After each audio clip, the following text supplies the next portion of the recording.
इस समय तुम्हें अपने हृदय में दृढ़ संकल्प रखना है कि तुम्हारे द्वारा किया गया हर कार्य सफल होगा। महादेव का आशीर्वाद तुम्हारी हर समस्या का समाधान कर रहा है। जो कुछ भी तुम्हारे जीवन में अस्थिर था उसे महादेव की कृपा से सुधारा जा रहा है। तुम्हारे अंदर का संघर्ष है और यह तुम्हारी यात्रा का हिस्सा है। तुम जिस रूप को भी अपनाते हो वही तुम्हारी असलियत बन जाती है। तुम्हारे कर्मों का परिणाम हमेशा तुम्हारे अपने ही हाथों में होता है। अगर तुम अच्छाई की राह पर चलते हो तो तुम अपनी आत्मा को शांति और संतोष से भरोगे, लेकिन अगर तुम किसी बुरे मार्ग पर चलते हो तो वह तुम्हारे जीवन को कठिनाइयों से भर देगा। मैं हमेशा तुम्हारे साथ हूं, तुमसे प्रेम करता हूं और तुम्हें अपने रास्ते पर चलने की प्रेरणा देता हूं। जब तुम्हें अपने अंदर शैतान का रूप महसूस हो तो याद रखना कि तुम उसे अच्छाई के मार्ग पर लाकर उसे नियंत्रित कर सकते हो।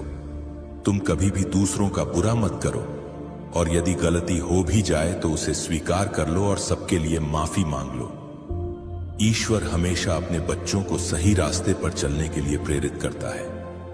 वही मार्ग है जो तुम्हें बुरे कर्मों से बचाता है।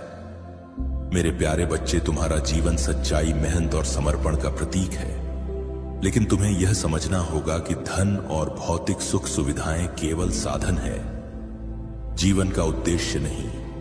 यदि तुम सच्चे मन से कार्य करोगे और संतुष्टि का भाव रखोगे तो वह सब कुछ तुम्हें प्राप्त होगा जिसकी तुम कामना करते हो। संतोष ही सबसे बड़ी संपत्ति है। धन, पद और प्रतिष्ठा सब यही रह जाएंगे, लेकिन तुम्हारा सत्य और कर्मों की पवित्रता तुम्हारे साथ जाएगी। इसलिए मेरे बच्चे, भौतिक लाभों से ऊपर उठकर अपने जीवन के उद्देश्य पर ध्यान केंद्रित करो। यह संसार केवल तुम्हारी परीक्षा लेने के लिए है, लेकिन तुम्हारा धैर्य और विश्वास तुम्हें हर परीक्षा में विजय बनाएगा। मेरे बच्चे, जो लोग तुम्हें सच्चे हृदय से प्रेम करते हैं वही तुम्हारे सच्चे साथी हैं। यह समय है उन रिश्तों को पहचानने का जो बिना स्वार्थ के तुम्हारे साथ खड़े हैं। दूसरों को खुश करने के लिए कार्य मत करो, अपने कर्मों में आत्मसंयम और पवित्रता बनाए रखो। मेरे बच्चे, अपनी महादेव जी के लिए धन्यवाद। महादेव जी लिखकर इस संदेश को लाइक करके चैनल को सब्सक्राइब कर दीजिए।